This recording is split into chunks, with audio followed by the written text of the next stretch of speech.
Hello and welcome to another episode of the Uncommon Energy Podcast. On this week's episode, we'll be talking about the release of the very highly anticipated Pokemon TCG Pocket mobile game. We'll talk about the Suzhou tournament that happened in China, the Pokemon TCG tournament that happened in Suzhou, China. I guess that would have been a better way to say that. But yes, a Pokemon trading card game tournament with over 6,000 players that happened over in China this past weekend.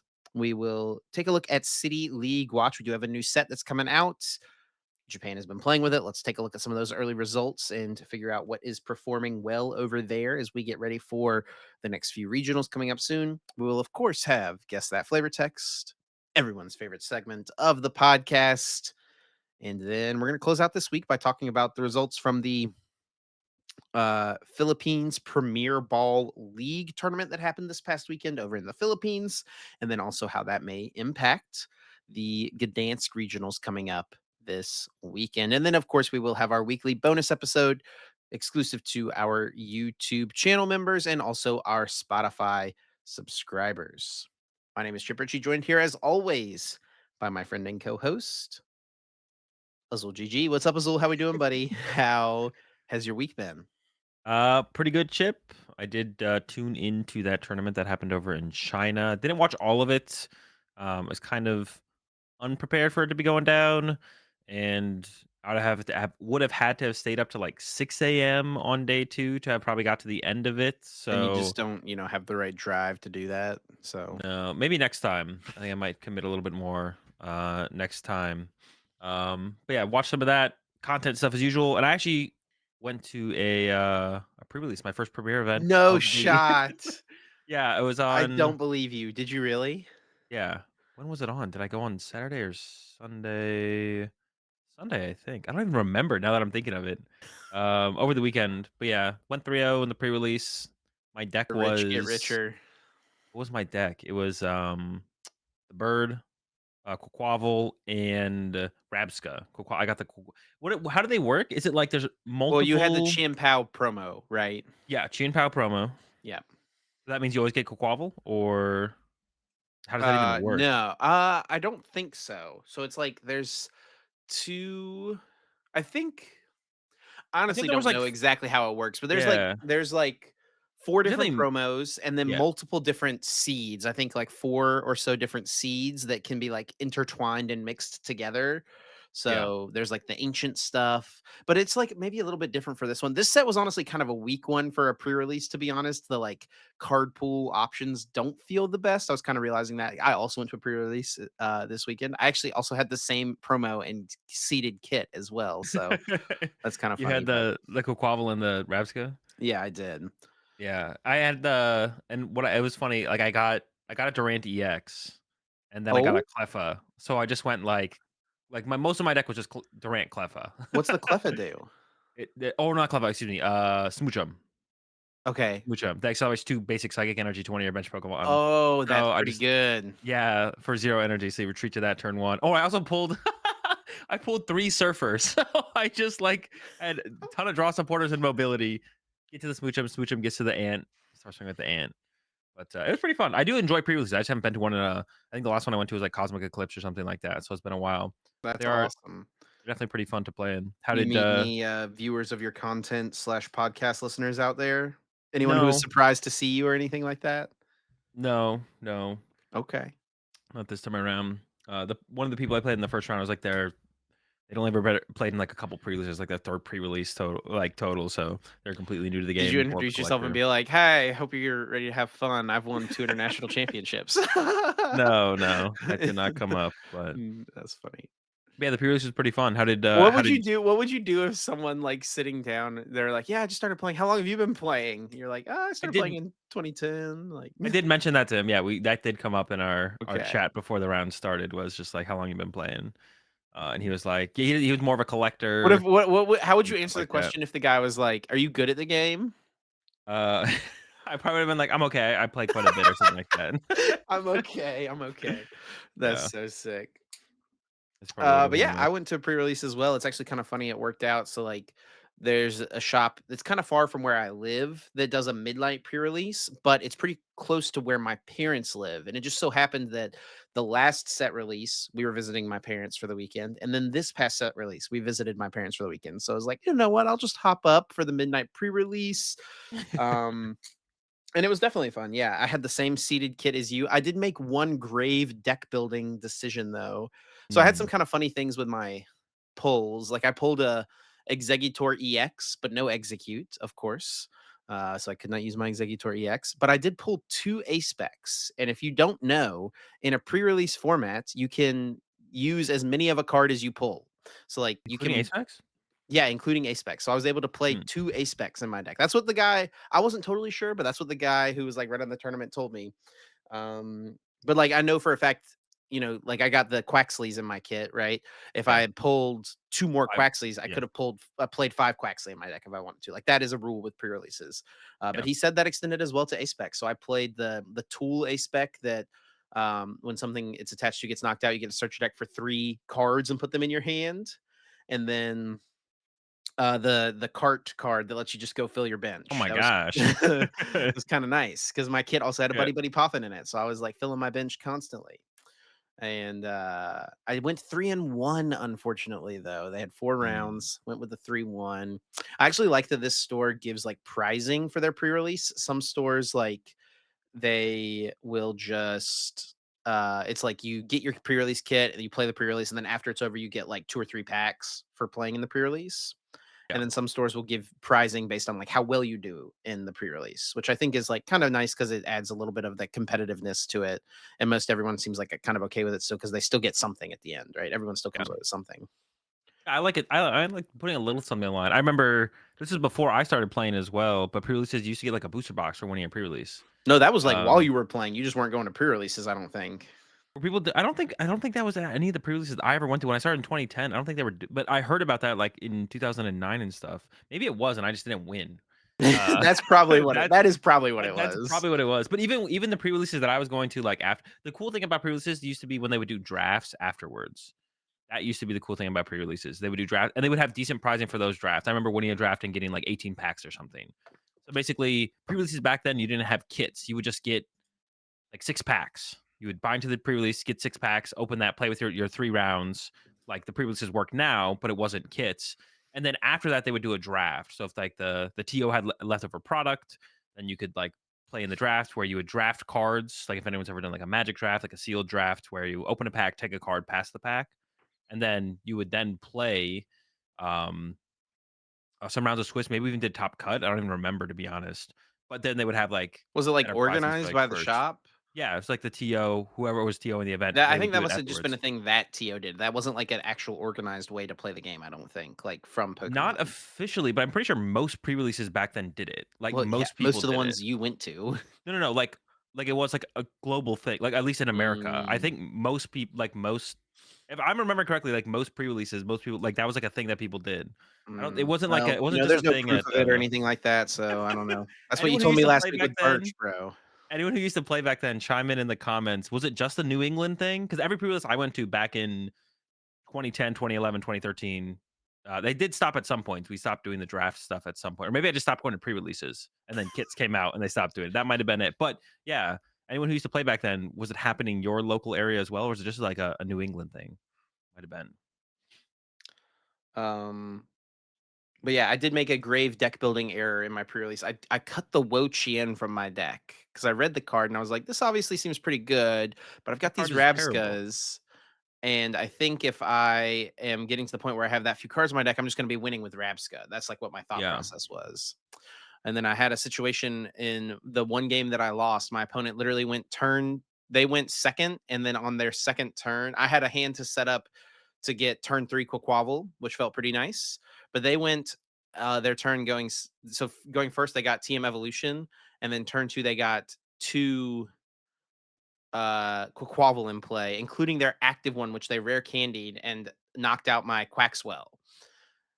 That was a bummer. I was pretty far Yikes. behind. But if I had the Wo Chien, I could have had a comeback option. I didn't play the Wo Chien, no option. Ended up just losing. Doesn't it cost 3 energy for the Mm. Wo-Chan's attack though? Right? I It think does its cost first 3. attack was 2 energy. Ooh, maybe it's better than maybe I underrated it because the HP is the nice. It's got like 130 HP or something, whereas the Yeah. Rabska has.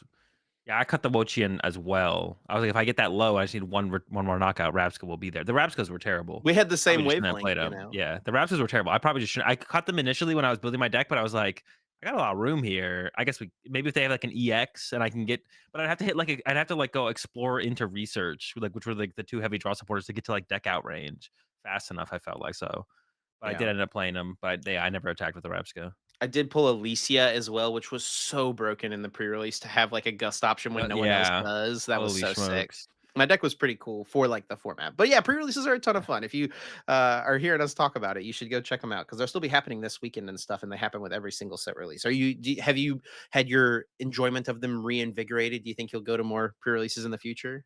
I mean, it's always just been like a time thing. I just didn't like plan to stream that day, and there was one happening. So I was like, oh, this works out. Yeah, I'll go to one. I might go to one on this coming up Saturday because I'll be restreaming Gdansk, and it doesn't start till like noon or something like that. And Gdansk will be done around like 10 a.m. So I'll like restream Gdansk and then maybe go to a pre-release this coming Let's up get it. weekend. Yeah, yeah. I've always enjoyed going to them. It's always just kind of been more a time thing, and but now that I'm traveling to less tournaments, my weekends have like a little bit more freedom around them for sure. I do have to share with everyone that I did have a pretty nice result from my bonus packs. Got the good old Pikachu EX Secret Illustration Rare. That's a big is that the big hit from this That's the set? big boy right there. There he is. Yeah. It doesn't So that was look that much pretty different cool. than the other ones. I didn't realize that this was like the different version of the card. But yeah, I see I mean, I see it now that I'm looking at it, but they all look so like Now I just have to decide, am I gonna shiny play rainbow. it? Why not? Well, Well, it's worth a few $100 probably. Well, oh, is it really? probably by the time the set comes out won't be worth that much. So I'll Tech, would probably you just ever put it play in the my set? binder with the cards I Yeah. have. Huh? Are you playing Maridon or Peak? I mean, that's the only way, right? I mean, I don't Yeah. think you're playing Peak. I think if you're playing this card, you're playing Maridon. No That's faith just in about it. Peak? Ship's got no faith in the Not until Peak. Blaziken comes out. When Blaziken comes out, that'll be this card's time to Yeah. shine, It bro. needs it's missing a stage 2 to add to the deck, yeah, I'm sure. Just wait. I mean, imagine, dude, if Chien-Pao came out and then Baxcalibur came out like 2 sets later. That's the That's thing Chien-Pao different. would have been missing. I feel like that's a little different. Baxcalibur's a more powerful card than Blaziken for sure. Yeah, It even has a better attack because it's a one prizer, I think. Like the ratio of prizes to attack power. I think alright. Baxcalibur's attack is better.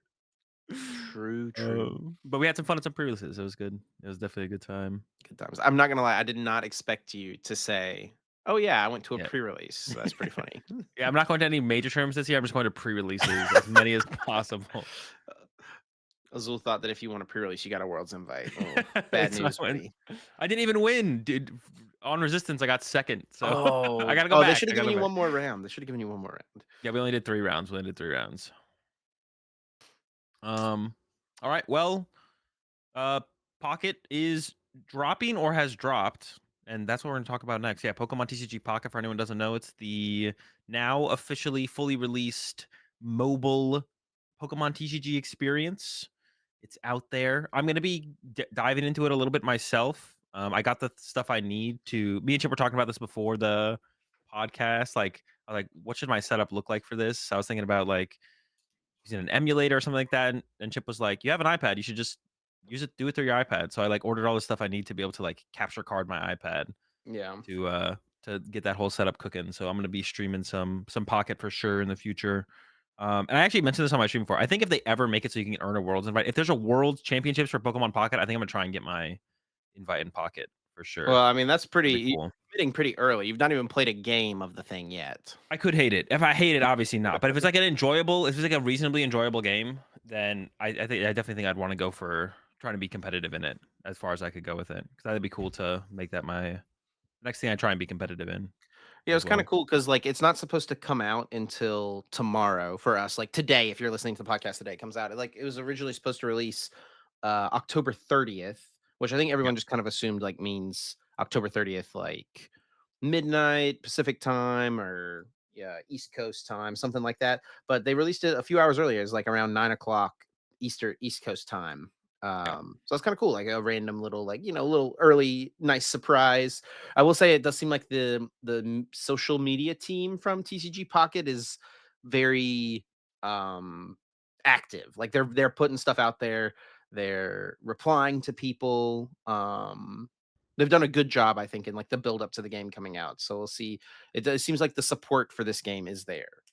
Yeah, Um hopefully. It still feels like the whole release, how it released was so weird. It being in New Zealand for like a whole month sooner. yeah, it is It feels bizarre. like it even feels like the hype of this drop is a little bit lackey. I just thought it would be bigger. It doesn't feel as big as I thought it was gonna be.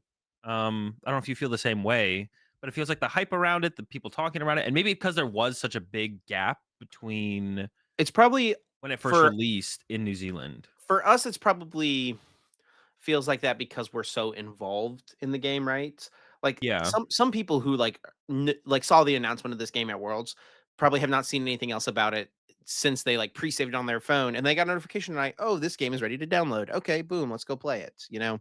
Like Yeah. they probably Maybe don't I'm know about the whole New Zealand thing. Like you got to think about if there's a million people out there that would play this game, what percentage of those people even know about the existence of the fact that this has been out in New Zealand for a month? Like yeah. way less than half, probably less than 25%, probably less than that too. Like, I think I'm probably also holding it to, like, the standard of Pokemon Go. Like, that's what I'm like I don't I know it's never gonna be as big as Pokemon Go, but, sure. like, maybe that's what I am, like, kind of, like, thinking a little bit too much, like, Pokemon yeah. Go was like revolutionary, right? Yeah, yeah, yeah. Pokemon Go is definitely different. I didn't expect Pocket to be as Catching Pokemon in the big. real world versus another digital trading card game, right? Yeah, And yeah. most people don't even play Pokemon cards. Like, I think it set my standards higher too high. It set my standards for what I thought Pokemon TCG Pocket would feel like on release a little bit too high for sure. mhm, Um, Honestly, a lot of the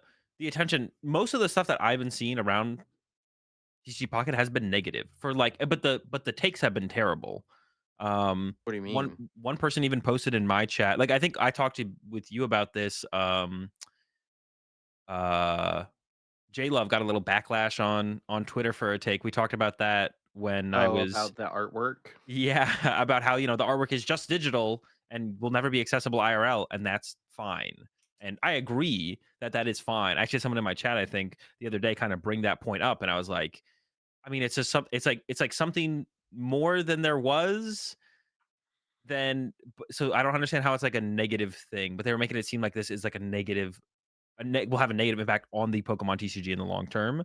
And then there was like J Love's tweet, which got like a lot of negative pushback, I guess. But like I agree with J Love on that. Um, and then I've just seen a lot of people from like the competitive side of things kind of hating on Pocket. I don't know if it's like a little bit of um resentment towards it based on what we got for PTCG Live, which I can kind of understand. It's like Pocket is really good and a really polished product in comparison to PTCG Live. And I can understand how that can kind of leave a sour taste in people's mouths a little bit. And I feel like that's where maybe the more competitive community is coming from a bit with that. Is that, well, it's like, how can you do this, but you can't even come out with an app for the real game? Like, the real game can't even get like a functioning, like a nice, polished, completely functioning client, and this can. They are separate companies, it's TPC and TPCI, but they're both Pokemon companies. There's got to be some amount of communication back and forth, so I can understand that a little bit. But yeah, I feel like maybe it's not like all negative, but it's a much more mixed response to Pokemon TCG Pocket that I've seen coming from the competitive scene, of course, and seeing a lot more from people's takes from the competitive scene than I thought there would be. Because I could only ever like view this thing as like a positive thing for Pokemon. Like when I like heard about it, I'm not like overly hyped about it. Like for me personally, this is kind of something that exists out there, and I'm gonna try it out and stuff. But like Sure. I never viewed this as being like a negative. Never thought about it that way. Yeah, I mean, it definitely feels a little weird to me too. This conversation about like the artwork being stuck in the game. Um, we pulled up J Love's tweet here from I guess a few weeks ago now. At this point, um, because it's like, I mean, there's plenty of other Pokemon artwork that exists out there, like concept Yeah, art, like art book art, art from the games, art from like strategy guides and stuff like that. And like there's like like digital galleries and stuff like that, I think, that have existed before. Like, why do these, like, it doesn't have to be, it's like okay for them to main ex- digital. like it's okay for them to exist simultaneously, like that Yeah, there's the physical cards. um I do. I have also seen some of the complaints about like the gameplay and stuff, and I think part of it is just like the. Uh, I haven't played the game yet, so I don't know exactly how it feels. Yeah. But it's just one set right now. So like it's like the most basic probably iteration of what the game's potential is. I felt this They way when said I Pokemon was pretty bad as well, right? So what's that? they said Pokemon TCG was pretty bad as Yeah, like well. at a competitive from like an optimized competitive level, definitely, right? Yeah. I mean, I remember when Lorcana came out, I got a little bit into it, played a little bit on the like fan made digital clients. Um, and I remember playing the game and being like, okay, this is pretty basic, but it is the very first set. But the groundwork here feels good. It feels like a fun game. So like I hope when I play TCG Pocket for the first time, I have a similar feeling of like, okay, yes, this is basic, but the groundwork is here. Like this is something that has potential to be really fun and really enjoyable in the future. And it is something that people have already kind of gotten a little competitive with it, which is kind of cool. There's been a handful of tournaments over on Limitless. We've talked about Limitless plenty of times with the online tournaments they've been running for the last several years since the pandemic. They've expanded past just Pokemon TCG into One Piece, into Digimon, into VG, and then now into TCG Pocket supporting online events for there. And I mean, the fact that this is not an official site, right? Limitless, and the fact that the game is not officially released, the fact that these events having tons of people playing them, over 150 people in a couple of these events, is pretty wild and pretty cool to see that there's like this interest in it. Yeah, and we also gotta get like look how quickly this was put up there. Big shout out to Robin Schultz. I feel like it's always good to give Always, Robin props when it happens. So already has Pokemon Pocket playable on the Limitless I think you can tournament also platform make pocket decks as in the deck well, like builder. yeah, in the deck builder. Yeah, I think you can. I assume that it's all part of his system there. So yeah, go back and click open in deck builder, the tab under. Here it is. Yeah. Oh, maybe Oh, my decks. Oh, no leaks. Pocket oh, database. yeah. Chip It's almost at least got the completed. Yeah. database. Oh, deck builder. Yeah, here it is. Yeah, yeah. So it's got to be in Ch- here. Yeah. Search for a card. Misty. Zapdos? Oh, okay, There okay. they I was are. in it already. Okay. You've already been I there. haven't even seen some of this artwork yet. Holy cow. Alright, let's play 2 Zapdos. These are Some sick. X speed I think is pretty good. Put some X speed in there. Yeah, speaking of which. Yeah. So like looking at some of these decks that have done well in these first couple tournaments, it is pretty straightforward. Remember, these are what, 20 card decks, right? So it's Yeah. very abbreviated Pokemon trading card game experience. No energy cards, you have the energy pool and stuff like that. Um, and yeah, I mean, right now it does feel like a lot of the decks are just kind of like playing the best basic Pokemon that exist in the game. Like this deck that got third is literally just two Articuno EX. Yeah, I'm pretty sure this is just, like, literally a cheese deck. You just try and miss these turn 1, and then you, try and yeah, attack turn 1 with Articuno. Um, People can correct me in the comments, I'm sure other people know. Um, yeah, obviously, there's gonna be very little depth to the card pool, and I think there is, like, potentially room for more depth to the competitive strategies that can be applied if something like yo, what the far-fetched? Leak slap for 40? That's a Bro, yo, we're kinda swinging early, that leak slap. getting in there. Um, like, potentially with Conquest entering the mix and stuff like that, like, you each pick 3 decks, each ban one of your opponent's decks, and you each play with 2 and have to win with each of them or something like that. Because of how fast these games are and how, I don't know, potentially linear the strategies are, doing something like a Conquest format could be the best way to play this competitively. I don't know, I haven't really played with it the way it is, but, yeah, I'm definitely very interested to, pick it up, try some of this stuff out, and, there'll be some deck lists to reference for so anyone who's, like, picking up the game Yeah, right definitely. now is like, what are some good decks to play? I don't know if you're winning a 150 person, pocket tournament off, pre-launch tournament. I'm pretty sure that's a good place to start. 11-0, Lexer TCG, 11-0 with the Pikachu Zapdos. I'll be What I'll be copying that interested to see is at 20. how efficiently can you build a deck without putting money into the game? Yeah, I think, I asked my chat that a little while ago, and the response seemed to be like that it was, like, reasonable to be able to do that, but you're not gonna be able to be playing with, like, the best decks off the rip, it sounds So like.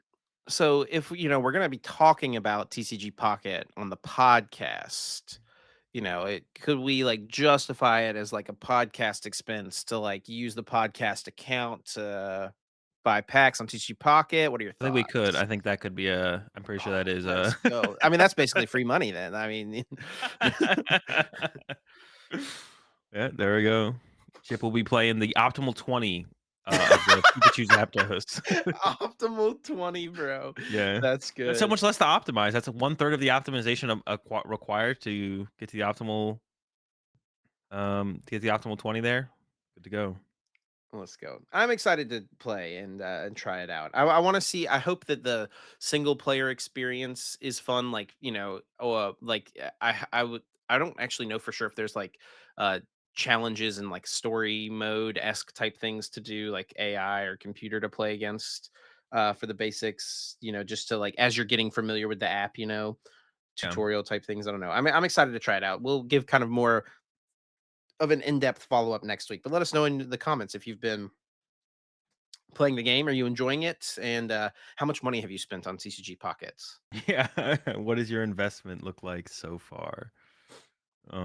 Yeah, definitely also excited to try it out. I'll definitely have probably played the actual game next time when we talk next week. So that'll be something we can circle back to. Let's go. All right. Well, our next topic is going to be the tournament that happened over in China this past weekend. So, the Pokemon TCG and the Pokemon IP in general is pretty new to China within the last couple of years, and it has really taken off and seen a lot of success. But they have been having kind of a weird release schedule. They've been Yeah. probably about 3 or so years worth of cards behind us, but they are catching up. They have like an accelerated release schedule, from what I understand. But yeah, they've had a couple of these kind of big tournaments now. This past weekend, there was a tournament that happened in Suzhou, China, which is actually kind of funny. When I knew that there was this tournament happening in China, I didn't know where it was. But I've actually been to Suzhou before. Whenever I was in high school, my dad worked in Suzhou, and as a graduation present, when I graduated from high school, he took me on a trip to China, and we went around the country and saw some other things. But I spent like he actually like worked while I was there, and we spent like a couple days in Suzhou while he was working, and I kind of like explored the city by myself as an 18-year-old fresh out of high school. Was like kind of just doing my own thing in China. It was kind of like a weird experience before even like going off to college on my own. Um, so that was kind of funny to see that because it's like no, I would have expected like Shanghai or Beijing or something like that, right? Yeah. Um, Yeah. but yeah, it was cool. Over 6,000 people at this tournament. And it generated a lot of discussion for a couple reasons. One, the current format that they're in with the card pool that they have is the broken Lugia format. So basically, our Sword and Shield through Crown Zenith format. They do have a couple of cards that they don't have access to. Yeah. There was no Radiant Greninja. What were some of the other ones, Azul? Yeah, so the Azul? big ones are Radiant Greninja, Sableye, Pokestop, and Forest Sealstone, which are pretty big cards.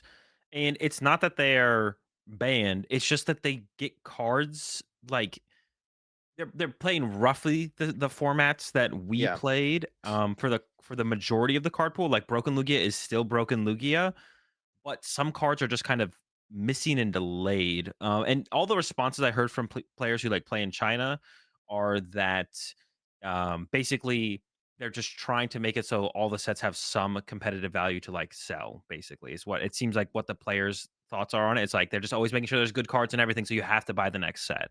Now I don't know how much truth there is to that, but yeah, like Radiant Greninja, they didn't have Radiant Greninja with Palkia. They never had a broken Palkia format. Palkia was Yeah. always mid because they never had Radiant Greninja to combo with it. To like kind of like put that in perspective. To Because like Broken take it over the Palkia, next level. yeah, because Broken Palkia came out when Palkia was broken, it was before Broken Lugia. So they're just never gonna have a Palkia format. It just seems really weird that they released them that way, but I mean that's how they're doing it. Hopefully, the hope is that's unfortunate, but hopefully when they do catch up to us and Japan, that they are getting the exact same formats that we are getting because we are like fully locked in with Japan basically for getting the exact same formats. So hopefully they get the same once they do catch up. So the Pokemon, the Pokestop one is kind of interesting because like I don't think that's a card they will ever have Yeah, because because Pokemon Go is not. is banned in China. I don't know if it's banned or just not allowed or like what it is, but you can't play Pokemon Go in China. And like all the Pokemon Go cards had to be redone, like the artwork. So there's like a lot of like Chinese exclusive Pokemon Go artworks. Like there's a new exclusive artwork, I think, for like the block Snorlax and stuff, because they basically had to remove any reference to Pokemon Go from all of the Yep. artworks for them to be released. So I mean, you can make that work for block Snorlax here. You see it's got the big Pokemon Go logo on it. Snorlax sitting outside of a person's house. And then there's like a different Chinese version of this card. I'll see if I can find it real quick while Azul's talking here in a second. But I don't really think you can change Pokestop to not have any reference to Pokemon Go. Like Pokestop Yeah. is Pokemon Go. Yeah, so, like, there was Radzard, a lot of the Lugia lists were playing Radzard, so that was there. Trying to think of, like, other Pokemon Go cards that they were playing. Was Gift Energy a Pokemon Go card? No. Okay. But yeah, they had no yeah, Pokestop might be something they actually never end up getting, I don't know. They'd have to, like, change the name, right? It had and the image, it'd have to be, like, s other stadium, and then picture of something else, and then does the exact same thing. But that's interesting because it is Pokestop has, like, maybe sneakily been one of the I wanna say it's one of the most impactful cards. I don't know if, like, it kills archetypes for Pokestop to not exist. Like, Raging Ball without Pokestop would be fine, but honestly, the more I think about it, it's almost like a good thing Pokestop exists for the more aggressive decks, 'cause could these more aggressive decks actually keep up with Charizard without Pokestop? I don't know if they could. They wouldn't be impossible for them to keep up, but it's like Mhm. Pokestop has felt like honestly, like thinking about it, it's been played a lot in a lot of decks. It never feels like overwhelming, but it's almost like a good way for aggressive decks to get that little bit of being a little bit more aggressive to actually get them there. Um, so I almost want to say it's like a positive card on like the balance of the format or whatever you want to call it. So without it, I mean, they're already playing without Radiant Greninja and stuff like that. So it's going to be screwed up no matter what for them. So I don't think it'll probably screw up things too much more, maybe not having access to Pokestop. But it did make me think about how impactful it's been for us. Yeah, this is a good example here. This Ivysaur, you see it's got a big Pokestop in the background. Yeah. And then the new Ivysaur is just good old normal Ivysaur. I don't think it's ever been officially said why that is the reason. I think it's just kind of like assumed that that's the reason that the Pokemon Go stuff has been removed from all these cards. That make I mean, the imagery being the way it is probably that makes sense because all the images of all the other cards is literally the exact same images. So if there's a Pokestop in the background now there isn't, then although you look at some of these cards where like there's no like Pokestops in the background and the image is still different, but maybe that even just has to do with the stamp, the Pokemon Go stamp. Like that's part of the artwork or Yeah. something, and then it has to be different. I'm not sure, but like Lugia V Star has the same artwork over in Arceus has the same artwork over in China as everywhere else. So there's that Charizard got me 1 point and guess that flavor text. Got the Charizard. It did get you a point and guess that flavor text. Um, Um, so it's a little yeah, bit messed up over there for the formats, which is unfortunate. I think it's just unfortunate, right? yeah, Um, and there was a lot of interest in this tournament because there was a lot of players who we are pretty familiar with over in the West playing in this, namely Tord Reklev. I say a lot, really just a couple. Tord Reklev, and then it seems like brought over by Vetco TCG here. So Twitter is not really used in China. I don't think they can use it. I think they can if they like VPN to it, right? But this something like card that. shop, I think it's a card shop. I assume so. Vetco TCG has kind of been one of the sources of like seeing information about these events. I feel like, and they've got a card shop over there in Suzhou. It looks like as well, where people are playing and practicing and getting ready. You see Tord here in the background of this photo. Um, but yeah, Any other Yeah, besides Tor, there was, 2 Japanese players there as well, who most people are probably familiar with if you're into the competitive scene, Kato and Haru. yeah. Kato was, like, one of the most successful players, actually, in general last season at TPCI events. He had, like, multiple top 8s in ICs and he didn't go to that many TPCI events. So, that was really cool to see. I was really rooting for one of them to get to the finals. I think that would've been really cool to see one of the international players play against one of the Chinese players at this event. That'd been a really cool finals. Yeah. To see.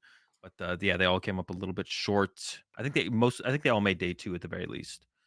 We did see Tord on stream multiple times in day 1 and day 2. Yeah, kind of interesting because it seems like Tord, even though the game is pretty new to China, he's already got like a reputation that precedes him over there. Yeah, definitely. And, this is the biggest tournament ever. There were 6,000 players on day 1 of this tournament. Um, and I guess we could talk a little bit about the format of the tournament as well because it's very interesting. And there's one player who's a very big fan of it to some extent. Um, so the format, and I'll get a thing or two wrong here. So basically, the format was an ELO based system that you could play a maximum of 20 rounds in. So if anyone's like familiar with like the VGC, what are they called? The VGC, the Like the online in-game tournament. ladder or the global challenge, Yeah, right? global challenge where you can play like what 12 games in 8 hours or something, and then that you determine the winner, like Yeah, the I think it might standings be after more that. than that, but yeah, that's the gist of it. Yeah, so basically, the way this tournament worked is you could play a total of 20 rounds, but there was not enough time to actually play 20 rounds on day one of the tournament. And it was an ELO based system. So you could play rounds at local tournaments to get into the ELO system initially. And then that would rank you against other players.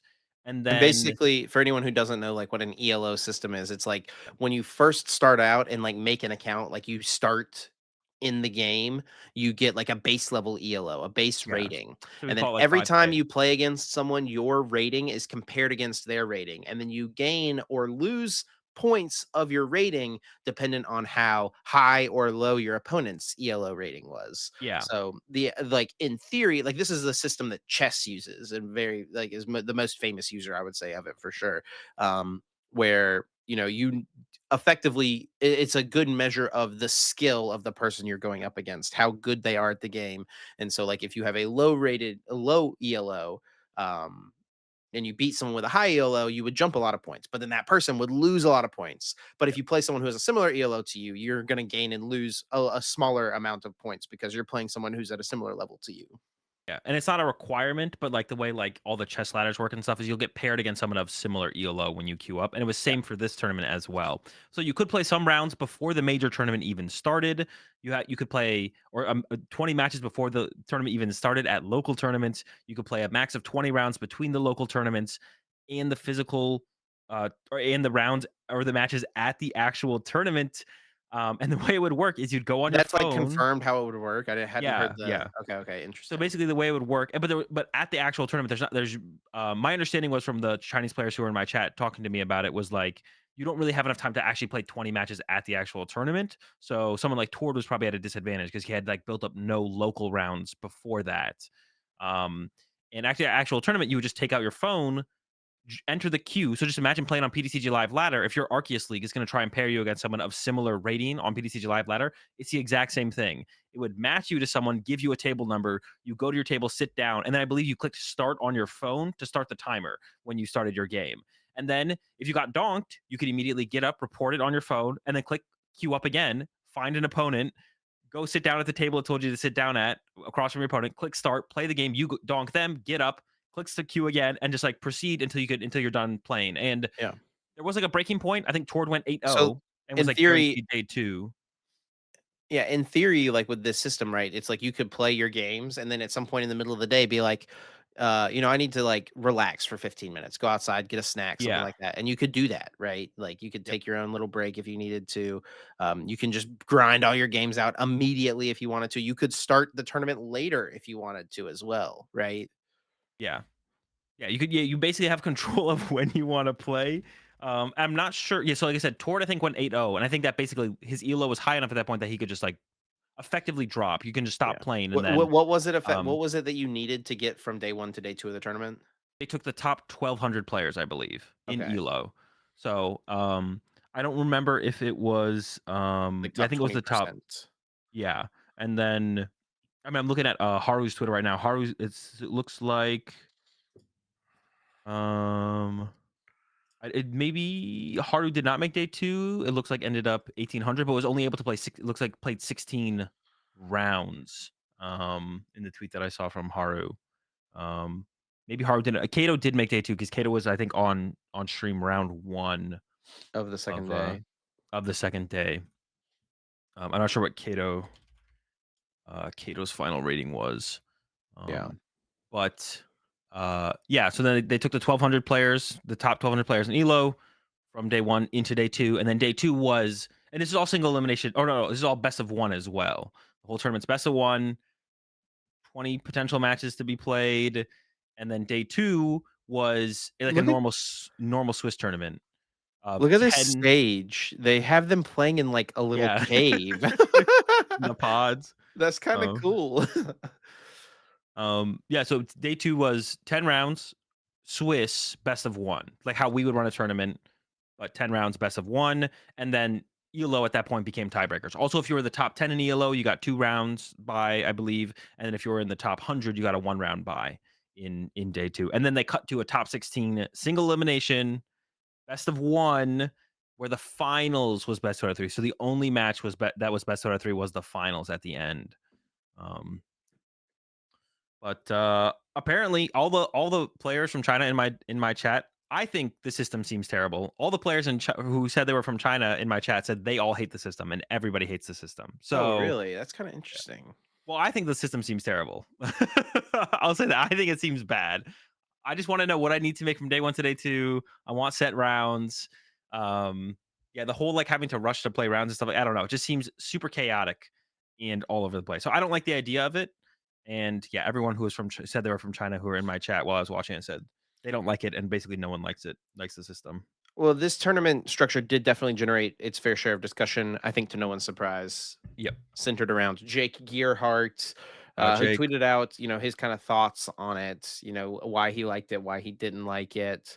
And I definitely I could understand like the plus sides of it. You kind of like can do it at your own pace. Um, you don't have to like if you're done, you don't have to wait. That's one of the things that is like I think a detriment at current Swiss tournaments where it's like if you have a round that it's best 2 out of 3, if you finish your 2 games really fast, you gotta wait around for an hour and do nothing. Um, and whereas sometimes you just want to keep your momentum going, you want to keep getting into your next game and stuff like that. But also at the same time, like, yeah, I totally see what you're saying. Like, knowing what you need to get feels like a pretty big deal. And it's like the ambiguity of, oh, am I at a high enough ELO? Can I quit? Can I back off? Or do I Do I have need to to keep queue up as fast going? as possible? Like, yeah, like am I rushed to just queue up again? Stuff like that. I think one of Jake's big to kind of like speak to, I think one of Jake's strongest like opinions or takes on this is Jake is always trying to like wants to just play as much Pokemon as possible in tournaments, and this would definitely lead to that. To be Sure. honest, as well, you could play a lot of Pokemon if you had access to potentially play 20 matches, if they are best of 1. And yeah, if you do get donked, you just queue back up again. You just go at it again. So that would definitely lead to that. But yeah, the overall like the amount of unknown that gets added to a system like this is like I'm not a big fan of that for that reason, overall, but it's definitely interesting. How much they do off their phone is probably the coolest part to me. We can't even report our Yeah. matches on our phones yet. They can do it in China, they can do it in Japan, maybe all the rest of Asia as well. I don't even know, to be honest, if everyone over in Asia. I assume they can all report their matches on their phones. TPCI, why can we not report our matches on our phones? Please I feel fix like that. that's something that's got to be happening at some point. We are, I think, definitely pretty far behind when it comes to that. It's got I don't yeah, I mean, you'd assume it'd be happening. There's a lot of things that gotta be happening. Well, you'd there's a lot of things that you'd assume have to be happening, but it feels like they're just not happening sometimes. Like, Like, what's and the then hold up to get it to happen? yeah, and well, this is like one of those little things too, where it's like if it's not happening, what are you doing? So hopefully it's happening. But then like communicating that to this is this is what we talked about like last week. Just like communicate anything to the community that like will put so much people at ease knowing that that communication is possible and is happening. Like even like coming at us with that and being like, here's like an update to where we plan to be, moving forward to the rest of the season. We want to come at you this amount of time before tournament registration goes live. 1 week before tournament registration goes live, we're going to be coming at you with the times and dates. We're going to be pushing forward an update through RK9 so you can report your matches on your phones. These are look at stuff we're trying to get trying to have that done by middle of the season or something like that. Because if it doesn't happen this season, it better happen next season. Like that's like absurd that we wouldn't be able to do that by I next think we season. said that last year too. Did we? Yeah, we've All right, well, definitely we got to talked about stop. it We got to cut it before. off at this season. We can't say that ever again. It has to be next season, or we get out the pitchforks. I'm gonna make another Twitter video. Yeah, that's there you go. Be the change you want to see, Azul. Yeah, yeah. But yeah, Look for the I think videos. it's just the biggest thing that I think is cool here is to see that Pokemon is thriving in a new market, right? It hasn't really Yeah. existed in China before the last couple of years, and it's like thriving, it's succeeding extremely well. It's very popular. Um, so it's almost like kind of reassuring that it's like this thing that we've spent so much time of our lives like enjoying. It really is like obviously we enjoy it, but it's like something that transcends like the nostalgia that a lot of people may just have from it from their childhood, right? That is what like one of the main driving factors for a lot of people. It's like stronger than that.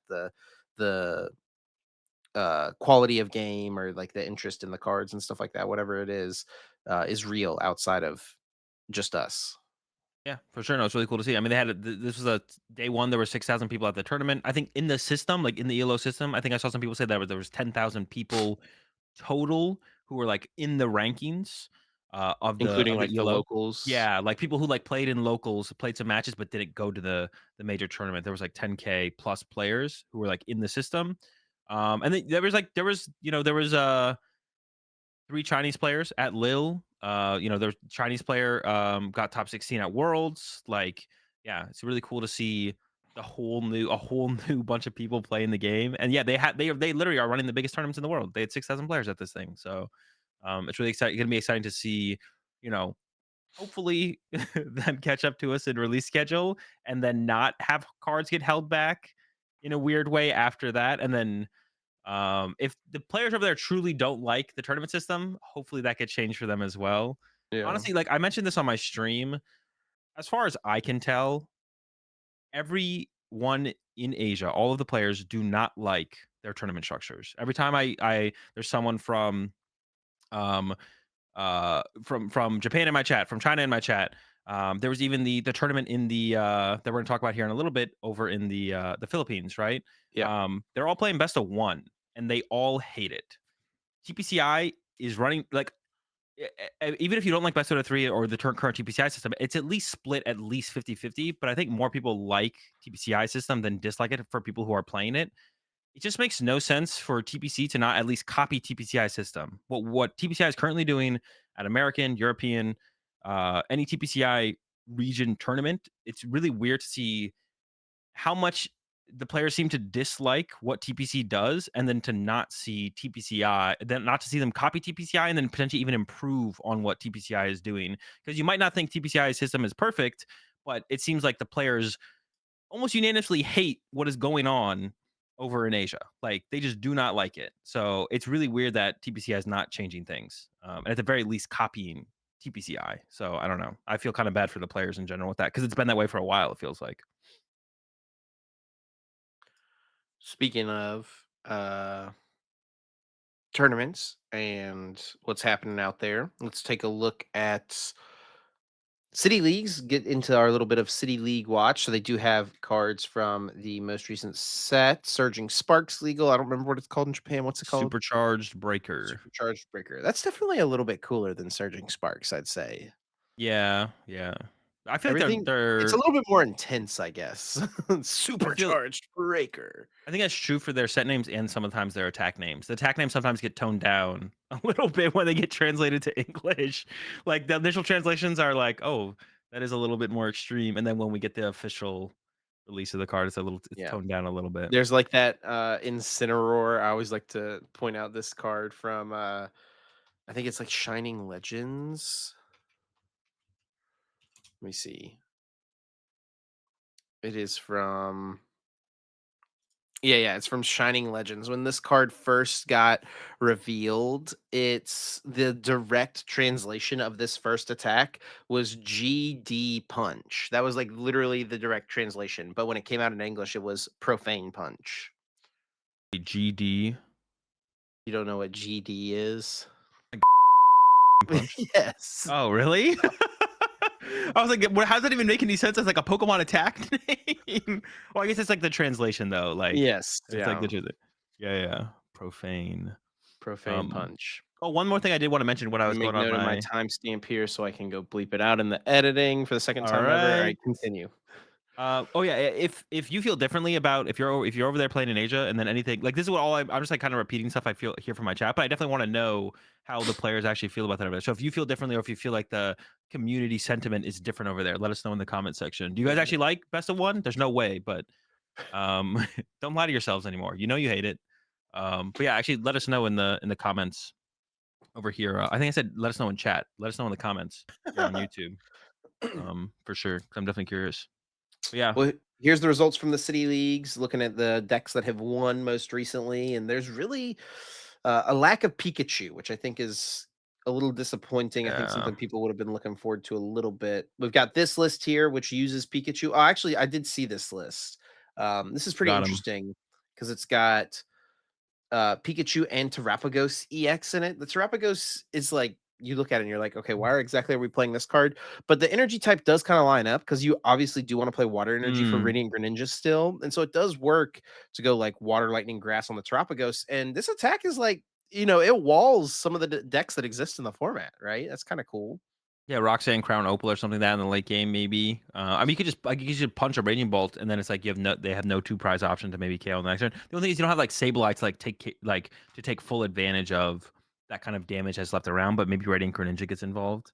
Yeah, Trapagos is interesting. But yeah, maybe this is like this might be the best way to play Pikachu. Is it Lost Zone?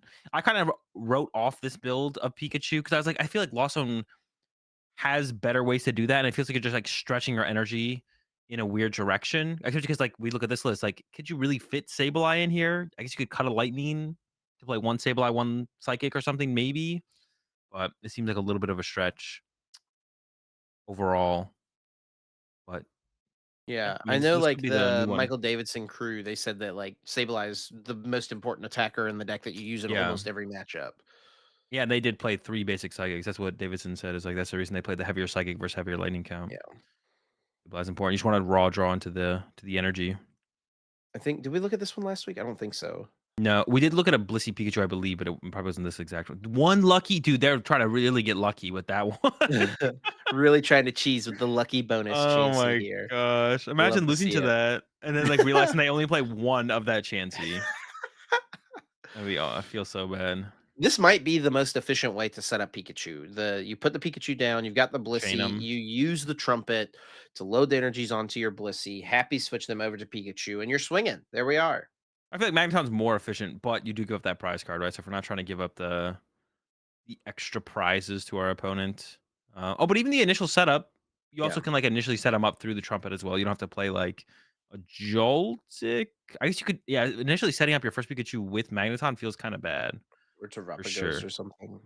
Yeah, Yeah, the I new was script goes. one of my first thoughts early on, one of the things I might want to try, I don't know, the more I've thought about it, the more it just maybe this doesn't work in this format is like Terapagos Pikachu deck that's built kind of like Green Zard was built. Do you remember? Greens are Where it try. was just like Oh, so it's like, Volcanion and Charizard. but how do you get your next Pikachu? Yeah, that would be the problem. We can Glass Trumpet to the baby Terapagos, and then we I can E switch it Can over. you? Oh, you can. Yeah. Yeah, we have Pikachu in play. Genius. I figured it out. Oh, we can Yeah. get Scramble Switch involved. Hey, some could be could be happening. Yeah, I Okay, think trying to take no advantage leaks, of guys, no leaks. yeah, between us and the rest of the podcast listeners. Yes, yes, yes. My favorite deck, bro. I don't hate Archelodon, but they don't have it in there. Thank goodness. I thought Luxray was about to load in. So we've got our Chaladon Origin Form Dialga V-Star deck. This one's pretty cool with the scramble switch. So that's how they're like. You could theoretically like Don attach to the Dialga, but the scramble switch makes things a little bit smoother. I have to imagine overall. There's Mhm. no way to find it though. They're not like playing Arvin or anything. I'm gonna just draw into it. It's just like another out, I guess, to setting up the Dialga. Or they're just going Don attach, right? Or they are doing the Don attach. Yeah, true. Which is, I mean, it's not like that's not bad, like, and not doesn't seem too inconceivable. It does require effectively having 3 stage 1s pretty quick, but you don't have to do it immediately, right? Like, you can also just Actually, you can just swing with this guy. You can swing with Dialga, right? Like, I actually really like this to be honest. this seems good. I think we'd want to try and somehow play. Is this going to turn into one of those stupid decks that has 4 Irida to find our scramble switch, and then we can also get our Greninja or something? A deck that where Irida shouldn't be, but we play it because it gets scramble switch. We I mean, just getting research and draw into it, buddy. Maybe. We'll It would see be nice to, like eventually. it'd be because like, Arvin and the idea of Arvin or Yorita don't seem super good in here, but, like, finding Scramble Switch seems really good. Because if you can go, like, turn 2 Dawn into, like, turn 3 Dialga, that's pretty good. Maybe you play, like, 1 Irida, 1 Luminion. Ooh, okay, I solved it. Once again, keep that between us, though. Between us. I like that. Oh man, I saw a deck. I was looking at some of this earlier this week. Um, it must have gotten like second or third or something at one of these tournaments. That was like a Serena EX deck that had both of the new stadiums in it. The go people on the Golden Go list or both of them. Let's see what the Golden Goes are rocking. There's a couple winning lists here. I need to click on the actual tournament so I can see some of the other decks. Oh, there's a Yeah. slacking deck. Okay, hold Oh, up. Let's look at the Golden Go first. got the Dusknoir in Oh, there. we got the Dusknoir and we got the Oh Togekiss. my I'm not sure how I feel. Actually, dude, I don't hate it. I don't hate the kiss being in there. That's interesting. The Togekiss. Of course, the big ups for Golden Go in the new set is the Energy Search Pro to search your deck for any number of basic energy cards of different types and put them into your hand. So you just get all your energy cards immediately and then can do a gajillion damage. Yeah, Togekiss being there, honestly, I don't hate what about, like, Togekiss? This makes me think about Togekiss some more. It, like, needs to be in aggressive decks. Togekiss Raging Bolt, Yeah, that would Togekiss be man, Roaring it would Moon. feel really bad if that was like meta in the Yeah. format. For those Are who you gonna don't know, go the Togekiss here has the Wonder Kiss ability. When your opponent's active Pokemon is knocked out, you flip a coin. If heads, you take one more prize card. Togekiss Roaring Moon? Yo, this works. It just says when it's knocked out. It doesn't say by damage from an attack. It works with Dusknoir. It works with Dusknoir. So you could go Dusknoir heads and then Golden Go heads. Did you not see my tweet? I tweeted out a Togekiss Dusknoir deck, the Oh, other I think I day. did with Yeah. the moon, Yeah. the blood moon. Yeah. Honestly, Chill, chill, chill, bro. chill. Azul Hopefully it's leaking the not Sacramento good. play. I don't want it to be good. That would dude, Togekiss being good would be so criminal. I've already wrote off that card so hard. I've called it trash so many times. I did make the meme Dusknoir deck with it because like the idea was funny. But in here, like seeing this, I'm like, that doesn't seem bad. Which I hate. I hate that I'm saying that. What is the ability on the Togepi? It like heals damage. Yeah, when you play this Pokemon from your hand onto your bench during your turn, you may heal 10 damage from your active Pokemon. It's actually relevant against Dragapult from Dragapult going KO double Golden Go in 2 turns. Ooh. Oh. The relevant heal, you'll love to see it. Too bad Oh we probably want man. to be aggressively benching our Togepis like turn 1. True, true. Maybe he's priced. Have to heavy ball for him later. Let's take a look at the other Golden Go list while or we can Well, take I a look at wanna the slacking list while we're yeah, let's here. take a look at Slacking. This is another one of the, like, kinda fringe, interesting-ish cards, the Slacking EX. If your opponent has no Pokemon EX or Pokemon V in play, this attack does nothing, or this Pokemon can't attack, I guess is what it probably says. Yeah. And then its attack for 2 colorless, Great Swing, discard an energy from this Pokemon. Yeah, this attack does nothing, doesn't make any sense because it's an It's an ability. ability. Oh.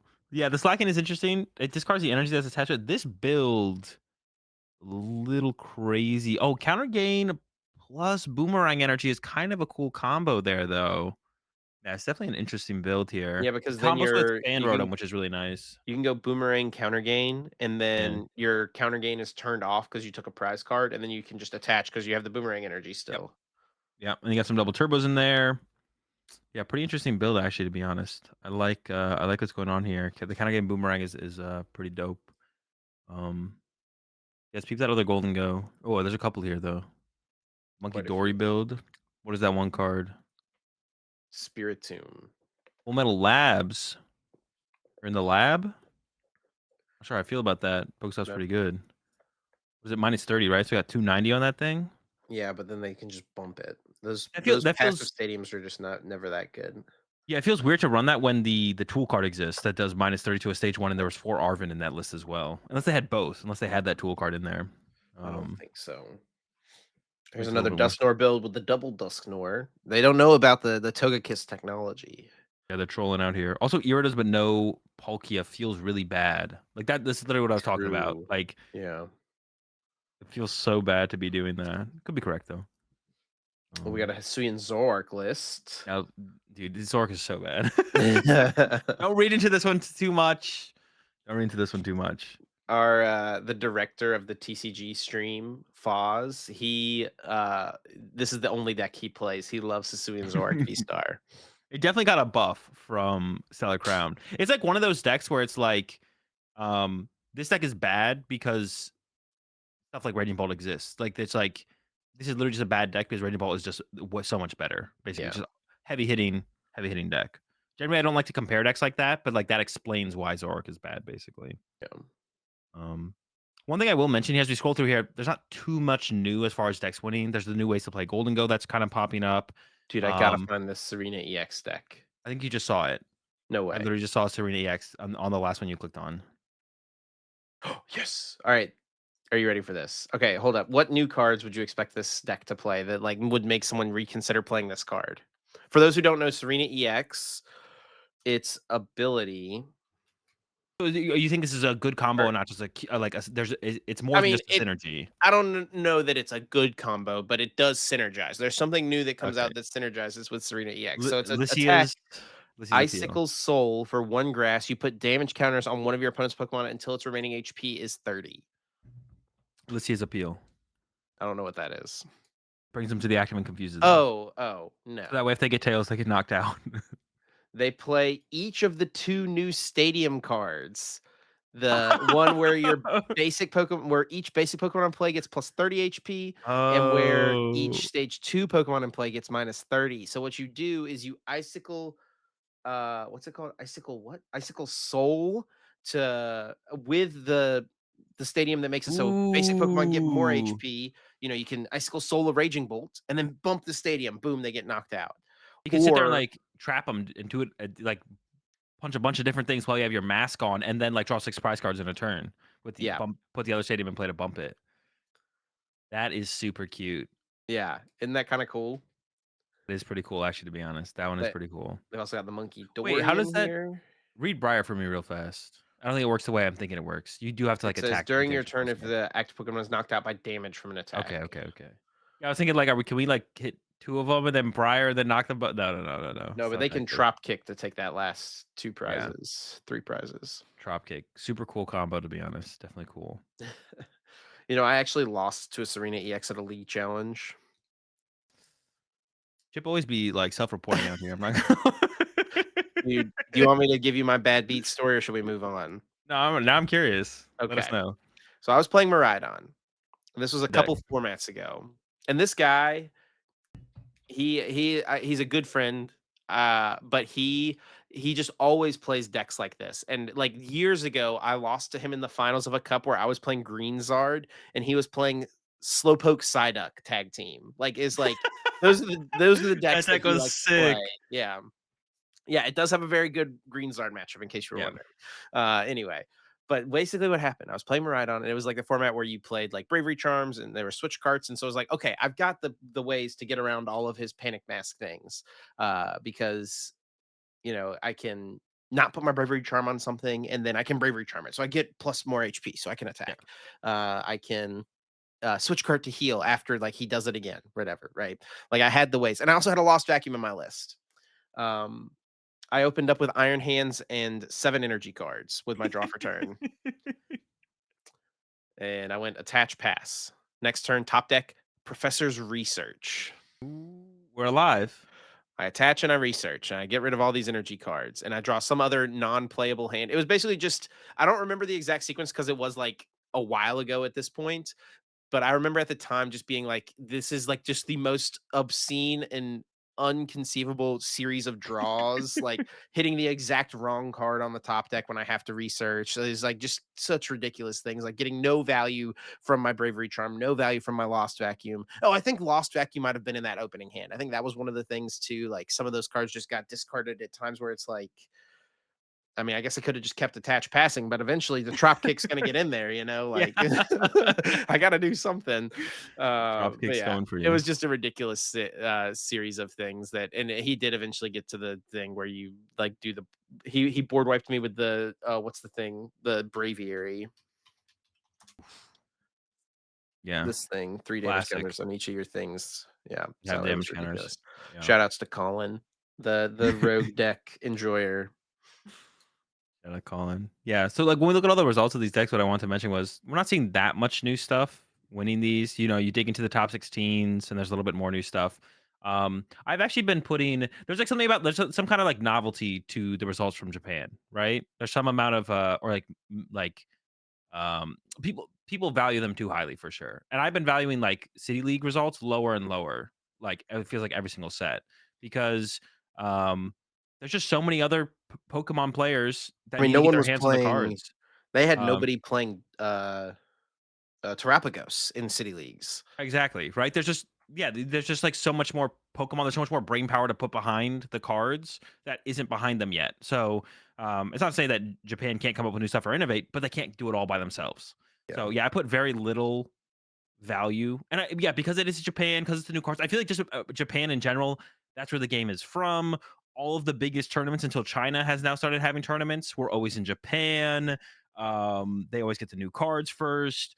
So I feel like they're like the results from Japan, specifically like city leagues, like get so much value put behind them, but the results are basically league cups. Yeah, they're basically just league cups, and no one should value league cups very highly, and city league should be basically valued as like league cups in terms of like the results or what is happening or how is the meta moving forward. So it is really cool to look at, see what they're doing with the new cards. But it's like one of those things where I feel like every time the last couple sets, especially since, and I'm gonna maybe I should blame Robin for this because I didn't really care about city leagues as much until Robin put the city leagues on the limitless, and that's when they gained so much more value Yeah. to me. I'm just messing with Robin there. But yeah, like I was like when they first came, like we saw like Dragapult dominating city leagues when Dragapult first came out over there, and then Dragapult sucked. So it's like, yeah, don't like read into city leagues too much. Basically, it's cool to look at what they're doing with the new cards, but this isn't indicative of something being broken or viable or not viable. You got to let the rest of the world get their hands on the cards before we truly see the potential of a new set. So I've been reading into them less and less.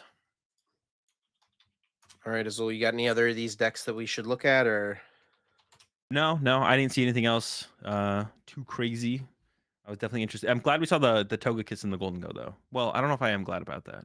We'll see. We'll see how good it is. If it's really good, I wish I had just stayed hidden and no one ever played it. But all right, well, let's keep it rolling here and move on to guess that flavor text. But before we do have to take a moment to thank our fantastic sponsor, Dragon Shield, for supporting us here at the Uncommon Energy Podcast. Of course, we love Dragon Shield for their sleeves. They make the best in the business. We use them at all events we go to, including pre-releases. Azul, you finally cracked open a new box of Dragon Shields for the pre-release. I did, yeah. I used I forget what I think it was the Obsidian dual mats is what I rocked.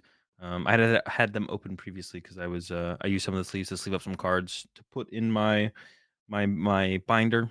So I put the rest of them to use at the pre-release. Got some value out of them, put them to work, and yeah, very satisfied with them as always. I use nothing but Dragon Shields for my sleeves, obviously, and highly recommend them. So check them out in the link in the description or at dragonshield.com. And if you use our code UEPOD, get yourself 5% off and directly support us here on the podcast. Thanks to Dragon Shield, of course, as always, for their support. And it is time, Azul, for us to move on to Guess That Flavor Text. Of course, everyone's favorite segment of the podcast, where each week you or I pick a card, read the card's flavor text, and have the other host try to guess which card we are talking about. It is my turn to pick this week. I walked away with the goose egg last week. A lot of people in the comments were giving me some I flack know. Oh, saying I I, was I gonna bring that up. Yeah. should have gotten it. I don't know, guys. I guess I just wasn't up on the Lurantis lore like all of our chatters are, all of our commenters are. Look, you've got me saying chat now too. Shout out to chat. But yeah, it is funny. That it's yeah. I was gonna bring that up. I was literally gonna bring that up at the intro of the podcast this week and be like, Chip, you're getting some. I feel like they've come after you as hard as they've ever come after me with the Laurantis, but I feel Well, like it I was a think pretty good pick. I They're think it's kind of because like hating on people me too. people understand and expect more from me in this game True. compared to you, which I think is That's fair. reasonable. That is fair. That is fair for sure. But it almost feels like it was like a hit on me too, because they were like, Azul, you thought this was a good pick? You fool. What are you doing? It's Laurantis, obviously. Um, but it But did it is my turn this week. I've got a card picked out for you, Azul. The current score, I am at 32 points. You are at 26 points. Shout outs to Tim in Games, who runs a little spreadsheet here and keeps track of the current points standing for us. if And yeah. I was thinking about this recently. What's up? So you currently like your current lead is like pretty big right now, right? Percentage Sizable. wise, right? But if I can just stay, I've stayed within 5 or 6 for a long time now. If we get up to like 195 to 200 points eventually, your lead is not going to look very big anymore, Chip. So like you lead now, but you need to extend your lead to actually make it relevant at some point. Otherwise, you'll be up. Yeah, you'll be up 5 points. I'll be at 195. You'll be at 200. It's not going to be. True. All right, let me pick a So. different one. All right. But I am ready. I was like, I am ready for this week's flavor text, Chip. Hit me with it. So all I have to do is all I'm saying is all I have to do is maintain like this back and forth, and eventually the lead will become basically nothing. Here we go. It sends its feathers, which are sharp as blades, flying in attack. Its legs are strong, so its kicks are also formidable. This definitely sounds like one of the Decidueye line, but I don't know which one it would be. My guess is Dartrix or Decidueye, not Rowlet. I don't think Rowlet's. That sounds a little bit too much for Rowlet. So I'm gonna go with the flavor text one more time, and then I'm definitely gonna ask what stage the card is. I think. But yeah, hit me with it one more time. It sends its feathers, which are sharp as blades, flying in attack. Its legs are strong, so its kicks are also formidable. All right, one more time. One more time. It sends its feathers, which are sharp as blades, flying in attack. Its legs are strong, so its kicks are also formidable. I'm trying to think. The legs, like I could see Decidueye like having powerful. I don't know, but like an owl can't really kick. What does an owl kick in here? Maybe it's like Archeops. I could see it being like Archeops, but I don't think Archeops is sending its feathers out. See, but that's the thing is like Decidueye is definitely attacking with its feathers. I'm almost positive. Like it shoots its feathers out of the bow. I don't know if Decidueye is really kicking. Let's because now I guess like if it is a basic, it's definitely not Decidueye or Dartrix, and it's definitely not Rowlet. So I guess I'll start with what stage the card is for a lifeline. All right, lifeline number one. It is a basic. Okay, so now I know it's okay. Chip was trying to get a little tricky here. I bet Chip was thinking Azul might just lock into Decidueye on this one. The kicks is now like really throw. All right, I need to hear it again. I just have to hear it again. All right. It sends its feathers, which are sharp as blades, flying in attack. Its legs are strong, so its kicks are also formidable. I could see this being Skarmory. I'm thinking about the legendary birds as well, but I don't think this is like Articuno or Zapdos. I think I'm just gonna lock in Skarmory here. Yeah, I'm gonna lock in Skarmory. Locking in the Skarmory. Yep. All right, he's locked it in. Now, before I reveal the answer, I am going to give the other lifelines for anyone else playing along at home to see if anyone else can whittle it down a little bit more. The set the card is from is Cosmic Eclipse, Sounds like a Skarmory set. and the attack name is Hide and Seek. What the heck? Is this a Rowlet? Azul, I've got to tell you, Oh my god! it No way! is a Rowlet. If I had gotten to the attack name, I would have definitely guessed Rowlet. I think Dude, what? so. That does not sound like a basics like it sounds like Dartrix or Decidueye for sure. I would not think that would be Rowlet. He's not fierce Oh, like that, bro, bro. he's kicking. He's kicking. He has no legs. It's feet and fluff. Where are the legs? They don't exist. You can't kick.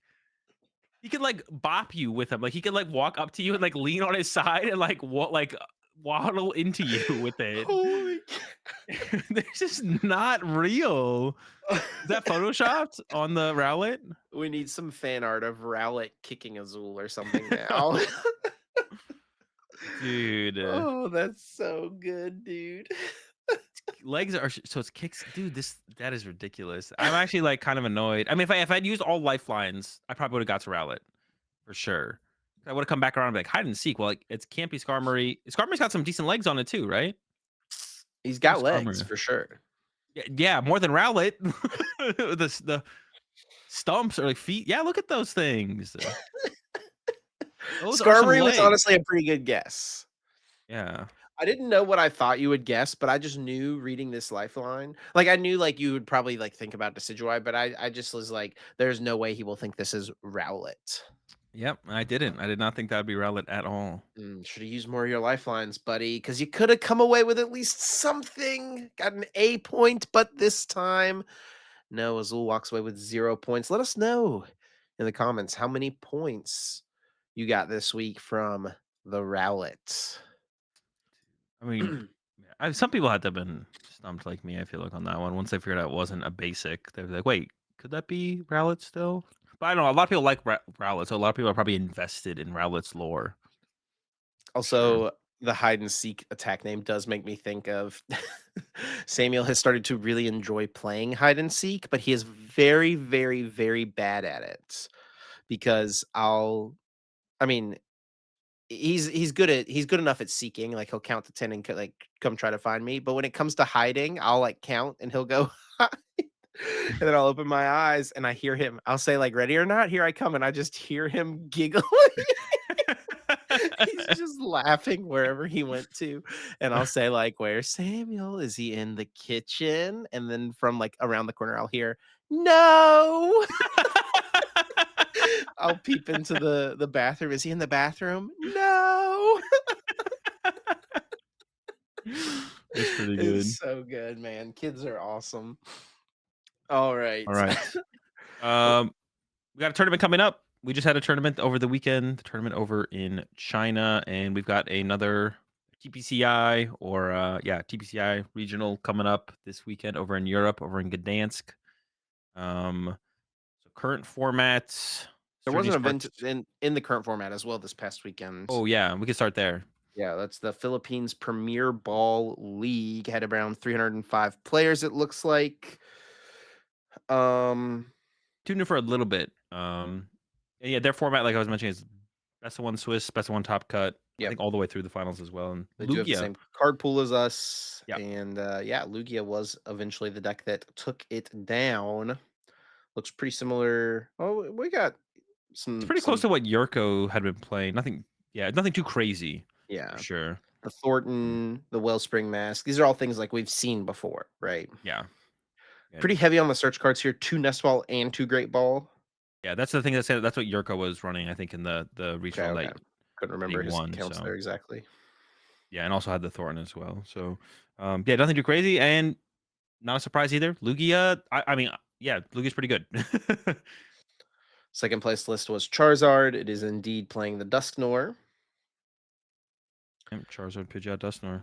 Nothing crazy here either, right? I mean, I think we're gonna go down these lists and say that mostly. This one is probably the biggest uh surprise to see. Is But it's a list it we've seen that? before. So it's the Oh, exact so it is a Roaring Moon deck, but it is the exact same 60 that Seinosuke used to get second place at the World Championships this year.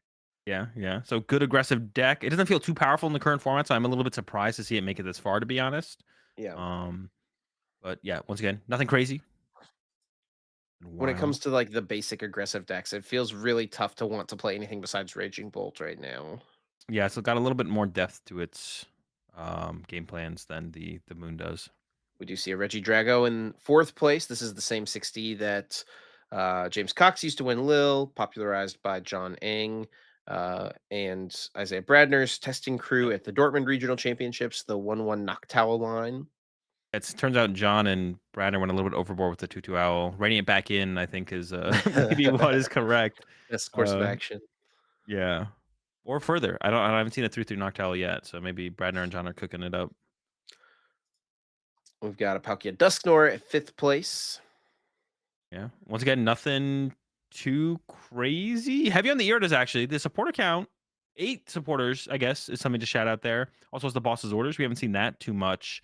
So that actually is a surprise. Usually it's 4 Iono and a couple Irida or a couple Yeah. research if you're Ian Robb. So that's interesting. Really heavy on the draw supporters. We've got a Terapagos build here. Again, doesn't seem like there's too much crazy going on Yeah. here. I usually just Dusknoir like line. reference the Giovanni build, and this is pretty close to that. No Thornton though. Yeah, That's so no weird. Thornton. I've been seeing a lot of builds like that. Felt when I played Giovanni's build post Lima, Thornton felt like the best card in the deck. But since then, I've been seeing like no Thornton in any of these builds. But one thing, I guess that is the difference to Manaphy. If that's Yeah. protecting your bench, if your Duskull survive, you need to Thornton into a Duskull not as often, I guess. Yeah, I think Yeah, I think it was, Gabe Smart played it in his top 8 list in, Louisville, right? Had the mana fee. Yeah. We do see a Raging Bolt make it an in. They do have the Slither Wings, so this is, well, there's some interesting things happening here. We've got a Crispin, we've got an accompanying flute. Yeah, they're cooking. The Crispin is kinda cool, kind of like a 5th Sada. It's just like another energy acceleration option. It doesn't draw you cards, so it's definitely less powerful. It also doesn't Yeah. bring your energies back for you. But I don't hate that. That's actually something I haven't seen in a Raging Bolt list yet, I don't think. I think leaning towards probably more Track and Choose and more Pokegear is probably better. Like you mentioned, Yeah, like how much more powerful Sada is. But yeah, like it obviously does synergize with what Raging Ball's trying to do. And they only play 3 Vessel, so it feels like that was maybe their adjustment there. Got a Vessel plus the Crispin. Still playing heavy Bravery Charm though, right? 3 Bravery Charm what's up with this still in the thing? deck. I mean, like theoretically, Flute is a good disruption card to like lock people's benches up out of stuff they would want in the future, or like forcing a 2 prize liability in play. It seems okay. I don't know. It would be interesting to play like a Raging Bolt deck with like 2 to 4 Flute and just like see what happens, right? It's really hard to like visualize what happens to board states on your opponent's side if you're spamming Flute at them in the first like 2 turns of the game. It's a lot of Um, cards to give up, though. it is. But as long as maybe it'd be better something like a Roaring Moon deck, like a deck that's just going attack plus like try and mess up with your bench as much as possible. I could see it being okay. Yeah, Because I but I did mean, play a for some decks, you're just gonna, like, put their Charmanders in play for them. yeah, well, you can just, like, not take those, Yeah, right? sure, sure, Like, I sure. did test an Area Zero Palkia deck at the beginning of Stellar Crown with 4 Flute in it, and I won some games because I just, like, bench locked them out of good options, so that's interesting. Alright, and then the last deck to round out the top 8, it is another Origin Form Palkia V-Star deck. Snore. This one is a little bit more, I guess, traditional for what we've come to expect from this deck. The Silene is the standout here Yep. as a new inclusion, but besides that, pretty much what we've seen as of late for this build, for this deck. 2 So counters yeah, at a lot of, like, what we've come to expect, I feel like, is the results here, and I'm wondering if that's a trend that we're going to see continue into Gdansk. We're coming to a point in the format here where we've had a lot of major tournaments. The meta has kind of developed decently. We've gone from where people are like questioning where Strapagos stand in the meta. Oh, what's up with this kind of cool Palkia deck? To like these are now defined meta decks. We know what they can do. We know what their potential is. What should we expect out of Gdansk? Like, what else is there for us to discover in this format? Man, that's tough. I mean, I think one of the big questions could be we've seen it have a lot of up and downs is like Dragapult, and now we've seen like it be successful um with 2 different styles of builds, right? So that would be like a I don't know, a big question I would have is where does Dragapult actually stand? Which build should you be playing moving forward? And I think overall, like I guess we could kind of talk to Dusknoir decks in general. Dusknoir decks feel kind of weak right now. 'Cause it feels like you have a tough time against the Drago, and then you also have a tough time against, Raging Bolt with all these Bravery Charms. Like, that has Yeah. also been, like, a problem for Dusknoir, which maybe explains the reason that Clement played Dragapult Pidgeot, or maybe that's why that's, like, the best way to play Dragapult right now is, like, because it is the Pidgeot build, not because the Dusknoir build isn't the more powerful build theoretically, but if there's enough stuff going against Dusknoir in general, if you wanna play Dragapult, the Pidgeot build is kind of maybe the way to go. Um, do you think there's anything like what are the things that could happen here that would really affect the LAIC meta? So like one thing that I think of as well, another deck that's kind of, we've seen it pop up now in these last couple tournaments, really just at Louisville is Lost Box, right? Feels pretty good against the meta, pretty terrible against Regidrago. So it's just like really a question of it's just like dodge Regidrago the deck, right? If we dodge Yeah. Regidrago, we feel like we're gonna have a pretty decent time in the tournament. But when you look at the results from the Lille Regional Championships, Regidrago is dominating that event and ended up winning as well. It had some placements down there in the Philippines as well. What's going on with something like could seeing no Regidrago in cut at Gdansk, like really up the stocks of Lost Box heading into LAIC. No, I think if anything, it would lower the stocks because then Dragapult is probably a better play for LAIC than it Or was Regidrago? for yeah, Red Dragon would be a better play for LAIC than it was for Gdansk, so that'd make Lost Box that much worse of a play, right? Like Louisville, I think was not quite a perfect storm, but a pretty good storm for Lost Box to enter into. I think Lost Box overall, though, even at Louisville, was like overall, it was a good play at Louisville. Overall, in the format, is a fine deck, and even if you can like predict Drago to not be that popular, it's not like a broken deck just because you're gonna dodge Drago. Like, the deck is still fine. Like, a lot of your matchups are still kinda close. You are favored against some of the bigger decks, like the Raging Bolt, but now that they have so many charms, even that gets, like, becomes a closer matchup across the board, right? Your Raging Bolt matchup going into Louisville was really, really good because the only people playing heavy Bravery Charm was, like, Caleb and Xander, who were the most successful Raging Bolt players. But now every Raging Bolt player has 3 to 4 Bravery Charm.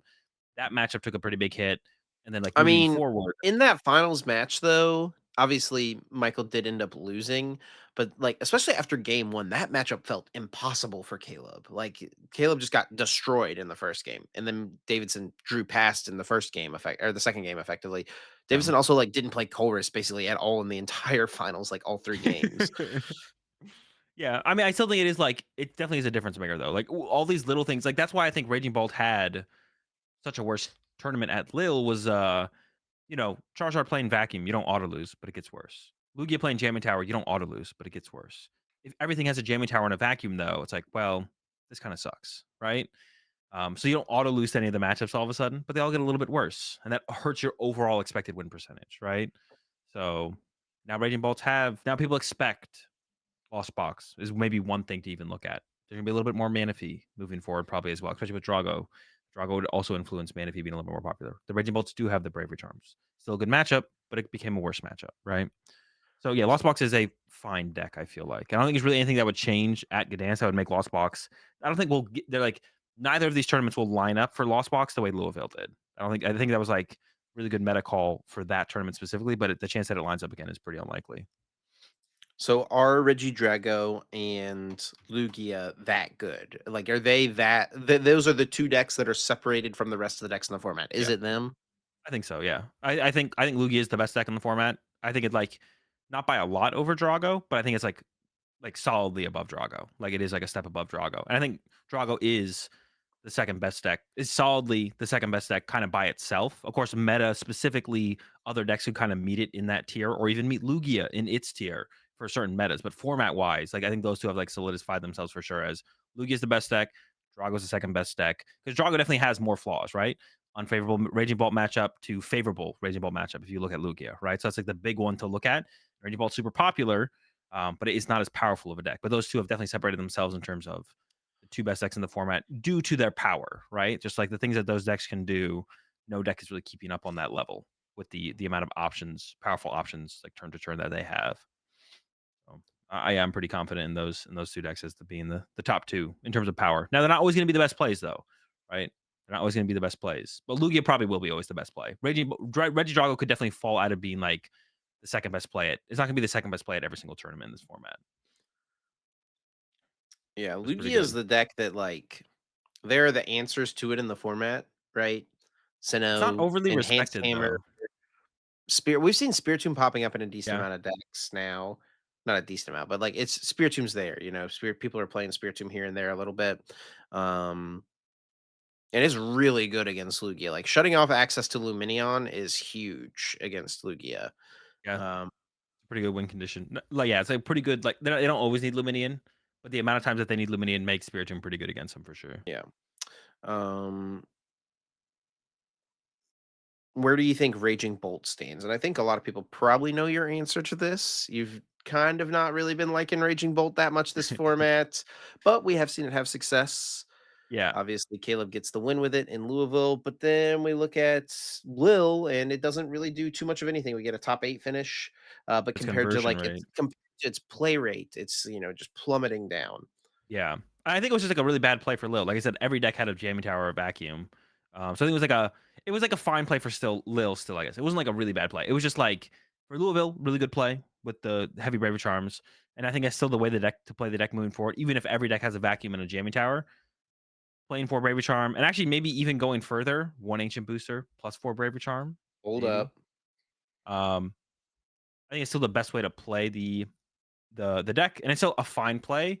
And uh, it'll get like Lil was like the most hated on. It probably will be unless it dominates Gdansk. If Raging Ball comes out and dominates Gdansk, I could see it actually falling under like a bad play category for LAIC potentially. If there's enough of a spotlight on it, because right now there's a little bit of a spotlight on Raging Balls, and it's like everyone's like, all right, we got to play the tool removal. Well, I mean, is anything gonna change that makes it not the most played deck in the format right now? I could see Lugia overtaking it for sure. Like, it just like tournament after tournament of having like mid performances. Like eventually it'll wane. Like that's what we saw with Charizard, right? Charizard was the top two most popular decks this format at the beginning. Mid performance after mid performance after mid performance. It literally fell out of the top six and then came back into the top six in Lil. Um, and then I think it'll probably stabilize in the top six going to Gdansk and LAIC, the last two tournaments of this format. But we saw that. I think we could see Raging Bolt drop off. Like when we come around to LAIC, like it'll probably be the most popular deck for Gdansk, or if not, it'll be contested with Lugia.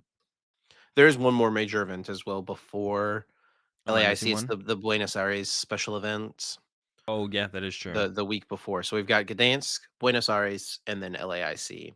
Wonder if Yeah, there'll be a man, it is stream for crazy that. the end of the year here. We've got Gdansk this weekend, Buenos Aires the next weekend, LAIC the next weekend, Sacramento the next weekend, Stuttgart the next weekend, Perth and Bogota the next weekend, Toronto the next weekend, and then we take a break Champions for a League, month. Champions League Osaka the next Okay. weekend, and then we take a break for a month. Well, not even a month then at that point. Yeah, a little bit less than a month. And Osaka will have. Actually, will they have any new cards in that? They might. Not sure if they have. I think they I would will. imagine they should. It Oh does yeah, feel like December the 6th. Champions League releases have been lining up They with do, yeah, with a new new. sets pretty well, Yeah, yeah. they will have the Evolution set. They get that December 6th. Terrestrial Festival, Yep. right? Yeah. Yeah. So they'll have that. So good to see that in action in Osaka. They'll have it December Cool. 6th, Yep, I believe so. so it'll be out before Toronto. Will be, yeah. Yeah. Wait, why does that mean something? Well, it's just kind of I don't know, it's like it always feels weird. They just get Oh, it sure, so sure. far ahead of us, right? But it depends. Is this I don't know if this one's like one of their mini sets, right? Well, we'll be getting this in our January set. Whatever they get in Tricycle Festival, we should Okay. be getting in January. So it is a month and a week removed, or a month and 2 weeks before us, which Right. it doesn't feel as bad as some of the other release schedules. So you said it does feel like the Dusknor decks are kind of weak right now. Yeah. Why is that? And which one of them is the best? So we got like Terapagos, there's Charizard, there's the Palkia deck, there's Dragapult. What's the best way to play Dusknor right now? I feel like it probably is still Palkia because Dragon Ball can pivot over to the Pidgeot build, and we saw Clement have a ton of success with that. And I actually like that's what I kind of was like in that moment. I kind of had that thought process like, okay, Dusknoir did take a hit, right? The Braver Charms and the Raging Bolt, Dragapult, getting a little bit more play rate success rate, like that's going to be harder to deal with as well because the Pokédex do struggle against that. Um, so Dragapult can pivot over to Pidgeot, and I feel like that might be the correct way to go with it. I just don't think you should play both. You shouldn't play Dragapult, Pidgeot, Dusknoir. It should be Dragapult, Pidgeot, or Dragapult, Dusknoir. Keep it simple. I think it's like like the consistency hit is too much. The power level is there, but it's not worth the consistency trade off, right? Playing all of it is more powerful. Power doesn't equal higher win rate though, right? It's a mix of consistency and power. So Dragapult I think probably pivots over to Pidgeot. For the other decks, though, Palkia still seems like it's the better of the two. Terapagos is just kind of mid. Yeah, Terapagos is just kind of mid overall. So I think Palkia is probably the most powerful Dusknoir deck right now. And yeah, the hits are like I said, the Braver Charms and the Raging Bolt, and then just like Regidrago. And it's not even like your favorite against Lugia either. Like Dusknoirs are like Dusknoir specifically isn't that powerful against Lugia, right? You do use it like Palkia Dusknoir uses the Dusknoirs to beat Lugia, and that matchup feels pretty close to be honest overall. But it's not like as impactful as like some other decks where the Dusknoir feels like it does so much more for you. So yeah, I think it's just like things have more HP, less liabilities. It feels like um, is what's hurting these Dusknoir decks right now. But And one final thing. Is it safe to say that Sander has revolutionized Snorlax? Is boxed order the way and the truth? Is this the way people should be playing stall from here on out? I don't know. It's tough to say. It was not the most successful version of Stall at the tournament, but in terms of play rate, it definitely was, right? There were definitely a lot more people playing Stall with Rotom. One of them did make top four. Shout out to Roan. But if you factor in play rate, which I think needs to be factored in, is like the most successful build of stall was once you factor in play rate, the most successful build of stall was Sanders' build because there's I don't know, probably 50 people playing the Rotom build, one person playing no Rotom build, right? So and Mhm. Sander did get top 16. I mean, in day two, how many were there? There's definitely less than 50 people playing Snorlax because it wasn't on the graphic. But in day Oh, 2, there you're was right. Yeah. 10. Okay, 10 to 1 is still probably favor Sander, right? And there's probably more than 10. Some didn't make day two. Maybe 20 people. Yeah. I overrated. In my head, there was probably, in my head, I was thinking like there was like 2,000 players here, but there's only 1,300. Um, I yeah. don't know. I I don't mean, know. you've played I your fair played share it. of Snorlax to tournaments. You played it to Worlds. You won Stockholm Regionals with it. Yeah, I have played the Sander build. It felt good. Like there, like new routes open up to you now that you don't have Rotom on your board. But the deck does feel like it has less options turn to turn. So you get like new win conditions, It's like but there's can more you draw into pressure. the Is there does cards? it feel like there's more pressure on you turn to turn? I feel like that would be Yes. one of Yeah. the concerns. Yeah, there definitely is. But if you hit the cards, you kind of just win. And it's like not that hard because like a lot of your win conditions can come from chaining Snorlaxes plus counter catchers. And previously, you couldn't really chain six Snorlaxes because they would eventually KO your Rotom for two prize cards or bring up the Rotom and then retreat out of their active Pokemon. Even if they don't want to KO the Rotom, they got like a free pivot, right? But now you can literally just sit there and chain six Snorlaxes. So yeah, really cool build. We saw All Out Blitzel come out with a build as well that weekend with like the Jubilife Village Stadium, and I ran onto that on ladder once or twice now as well. So I don't know if it's better. I haven't played enough. Oh. I'm sure the stall players will figure it out though, and then we'll probably by Gdansk we'll probably know when Gdansk gets played out. We'll probably know which is the better way to play the deck. To be honest, The Jubilife Village is definitely intriguing for sure. yeah, yeah, adds a little bit more draw power to the deck. All right, Azul, let's close out this week by doing ourselves some predictions. So, are you going to be streaming Gdansk if people want to tune in and watch you watch the tournament? I will be, yeah. I should be starting up around. I think I'll be able to start it up around like thankfully for me, like 3 or 4 a.m. I'll be able to start my stream because I think at midnight my time, it's like 8 a.m. over in Gdansk. So I don't think they're starting up the stream at 8 a.m. or 9 a.m. I think. So they're probably starting up the stream around like 10 or 11 because they start at around 3, I believe. So I should be able to wake up at like 2 or 3 a.m. my time. West Coast is when I'll be starting it up. Actually, they might even have the let me look this up on YouTube. They probably have the YouTube streams Well, they scheduled. usually put it they put it on the website usually on Monday or Tuesday of the week of the tournament. I don't know where to go for that though. What is the page to? Pokemon.com/broadcast, I think. Okay. They don't have it scheduled over on the YouTube yet. Okay. Yeah, Pokemon.com/broadcast. You can see all the information. Schedule Pacific time, 2:15 a.m. is stream start. Oof. I get to wake up at 3 a.m. Let's go. That's what I'm talking about. Yeah. Yeah, I mean you're gonna roll out of bed and go right over there. I might shower depending on how grungy I'm You see feeling. you see what's on this page right here? Uh what?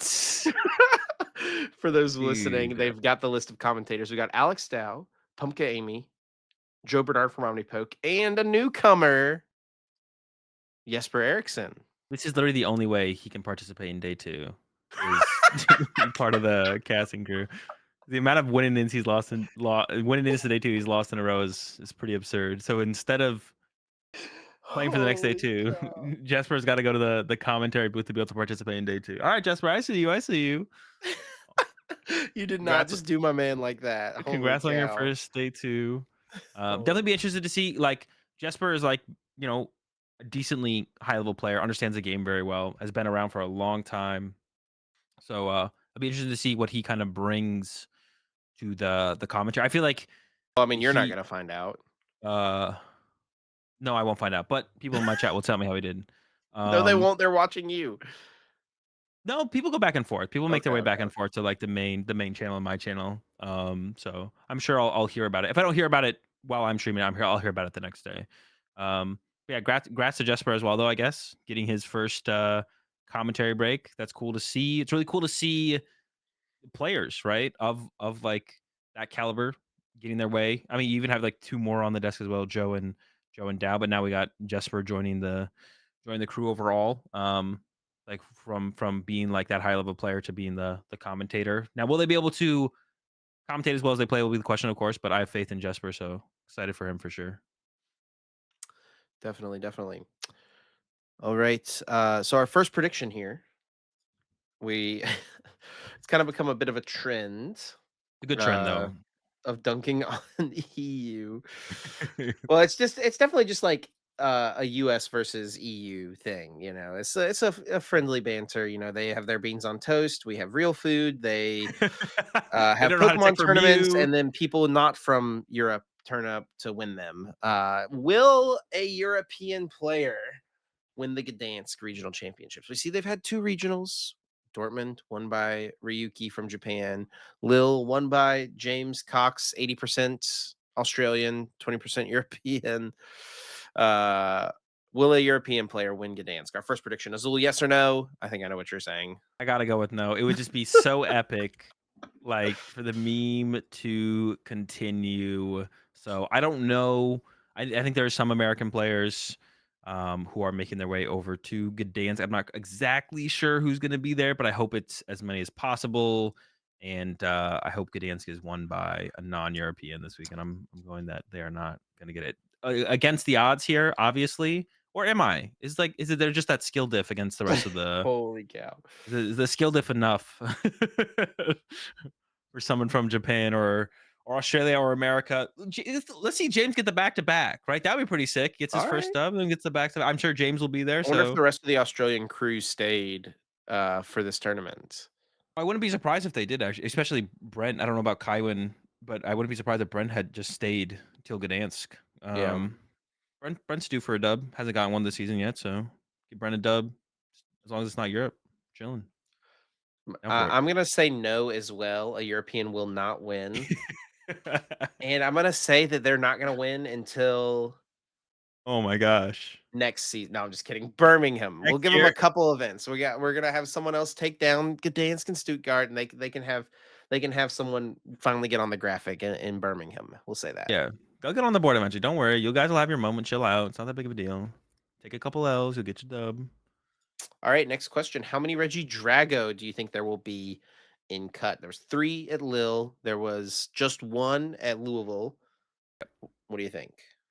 At 4, it was 4, right? Because the asymmetrical cut. Oh, Nina. right. True, true, true. Yeah. Uh, Asymmetrical. I still like a super powerful deck, and I like it doesn't feel like I don't think people are cutting jamming towers or vacuum. So Raging Bolt is still in like not gonna be as it's not if it performs as poorly as it did as at Lille as it if it performs as bad as it did at Lille, I would be super surprised. So I think Raging Ball will have a better event for sure. Might even see multiple of those in cut, but definitely more in like top 16, top 32 area, and probably at least one in the asymmetrical cut. But Drago, the power level of it, and the players who choose to bring it are of a higher caliber. So I'm gonna go with like 2 Drago in cut. Not 4 still a lot. It doesn't matter how many of the tier S players bring it. Like 4 would be a lot to see again. So I'm gonna go 2. 2 is a good number. I think that this tournament, though, we might see like a 10-player asymmetrical cut. I'm gonna hit them with 3, including asymmetrical cut. Is the asymmetrical player gonna lose out? I want No, you to they're do an winning the whole extended thing. prediction. They're winning the whole thing. 10th seed to the Okay. dub. Let's get it With Drago? with Drago. That's my Alright. prediction, and it's Brent Tonneson. I'm down for it. All right, and highest placing Snorlax deck, and will they play Rotom? Hmm. I think if they're gonna be placing high well, I think the highest placing one will not be playing Rotom. Okay. I think they'll have that advantage. And I do think, like, a way to, like, think about it as well, the one with the build without Rotom is the more powerful deck, but it is less consistent, right? It's more powerful because you limit your opponent's options, like, even more so, right, than the deck is already trying to do. Yeah. So I'm gonna say the non-Rotom build will get there. I mean, I guess at that point it's probably Sander because I don't even like know how many people who would play stall will actually switch over to that build and put the time into it. I'm sure some will, but I don't even know like how Hmm. where we're at in the transition if it is the better way to play the deck, right? So I'm gonna say it's Sander, no Rotom, asymmetrical cut, but loses. So he ends Mm, ninth or 10th. so top 16. Yeah. Top 16 and no Rotom. I'm also gonna go with no Rotom, and I'm also gonna go with Sander to do it. Safe. But unfortunately, Sanders' curse is the top 4. Can't get past it. We're gonna give him the top 4 finish with Rotom with no Rotom, sorry, no Rotom.